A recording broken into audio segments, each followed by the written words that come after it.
Selamat pagi anak-anak, salam sejahtera bagi kita semua. Pada pagi hari ini, Ibu akan mengajar pendidikan kewarganegaraan atau PKN. Perkenalkan, nama Ibu Devi Oktaria. Sebelum kita memasuki pembelajaran pada pagi hari ini, ada baiknya kita berdoa terlebih dahulu ya. Berdoa dimulai. Berdoa selesai. Setelah kalian menonton video pembelajaran pagi hari ini, ada baiknya kalian mengabsen terlebih dahulu ya. Jikalau kalian tidak mengabsen, nanti Ibu anggap kalian tidak hadir walaupun kalian telah menonton video pembelajaran pada pagi hari ini.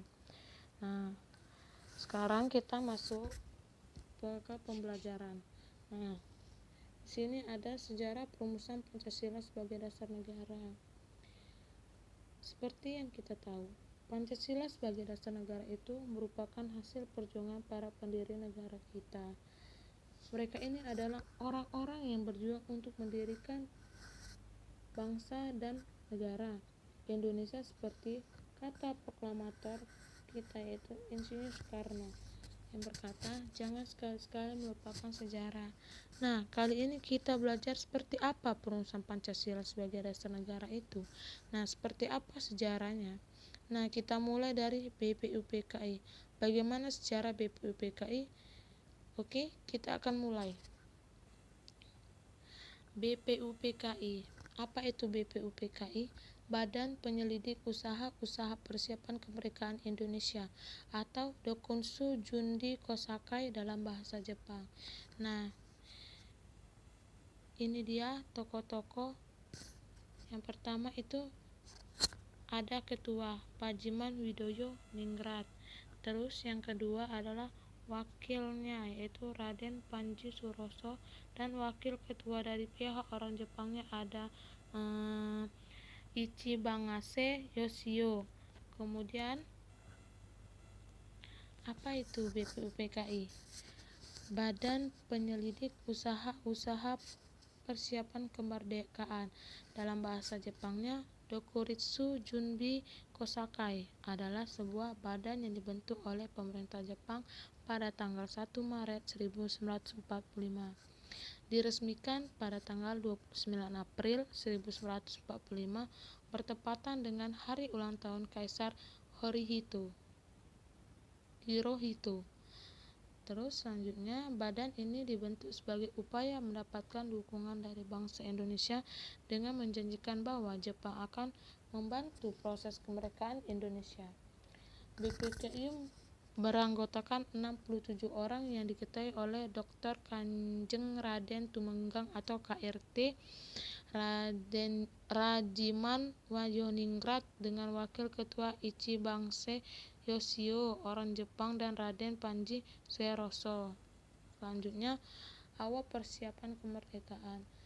Kekalahan Jepang dalam Perang Pasifik semakin lepas. Perdana Menteri Jepang Jenderal Kaniaki Koiso pada tanggal 7 September 1944 mengumumkan bahwa Indonesia akan dimerdekakan kelak sesudah tercapai kemenangan akhir dalam Perang Asia Timur Raya. Nah, Perang Asia Timur Raya nanti kita bahas di slide selanjutnya ya. Oke, lanjut. BPUPKI sendiri beranggotakan 67 orang yang terdiri dari 60 orang anggota aktif adalah tokoh utama pergerakan nasional Indonesia dan dari semua daerah dan aliran, serta 7 orang anggota istimewa adalah perwakilan pemerintah pendudukan militer Jepang. Tetapi wakil dari bangsa Jepang ini tidak bisa mempunyai hak suara. Keanggotaan mereka adalah pasif, yang artinya mereka hanya hadir dalam sidang BPUPKI sebagai pengamat saja. Selanjutnya, sidang pertama 29 Mei sampai 1 Juni 1945. Nah, pada tanggal 28 Mei 1945 diadakan upacara pelantikan dan sekaligus seremonial pembukaan masa persidangan BPUPKI yang pertama di gedung Chiyosangi-in yang kini gedung itu dikenal dengan sebutan Gedung Pancasila, yang berlokasi di Jalan Pejambon 6, Jakarta. Tujuan sidang pertama adalah untuk membahas bentuk negara Indonesia, filsafat negara Indonesia merdeka, serta merumuskan dasar negara.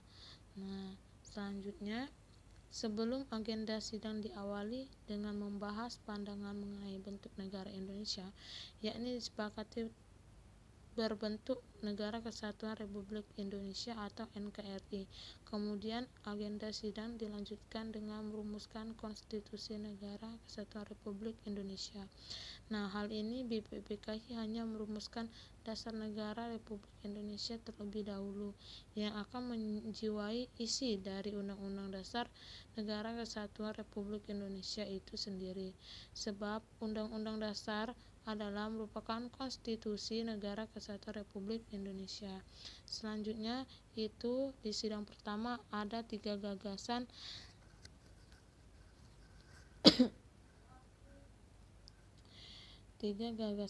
yang beberapa orang memberikan gagasannya. Yang pertama, gagasan dari Mr. Profesor Muhammad Yamin, sarjana hukum.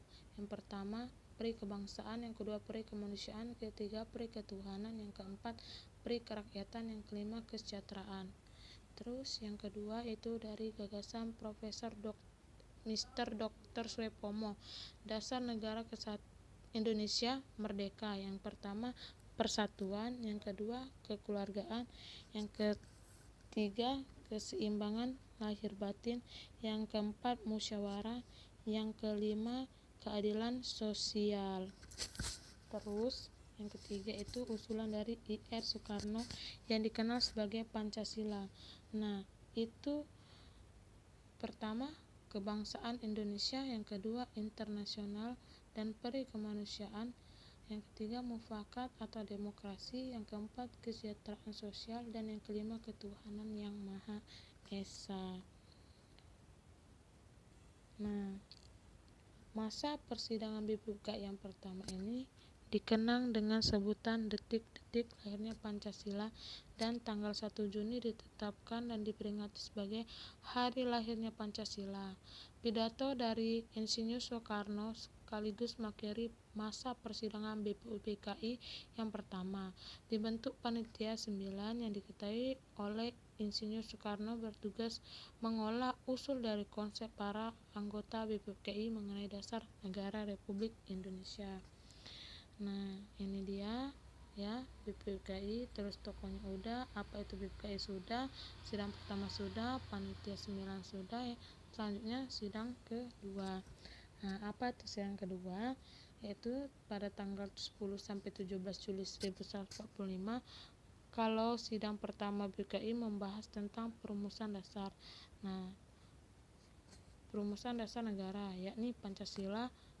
Pada sidang kedua ini ada 5 poin penting yang menjadi agenda sidang. Yang pertama, wilayah negara kesatuan Republik Indonesia. Yang kedua, keluarga negara Indonesia. Yang ketiga, rancangan undang-undang dasar. Yang keempat, ekonomi dan keuangan. Yang kelima, pembelaan negara. Nah,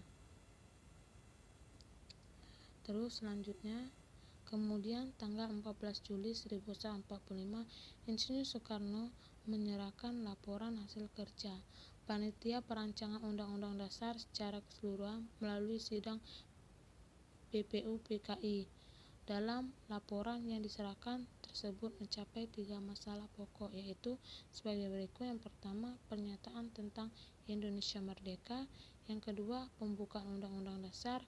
Yang ketiga, batang tubuh Undang-Undang Dasar yang kemudian diberi nama Undang-Undang Dasar 1945. Oke, inilah demikian penjelasan dari Ibu. Nah, selanjutnya akan Ibu beri tugas, kamu kerjakan ya. Sekian, terima kasih, selamat pagi.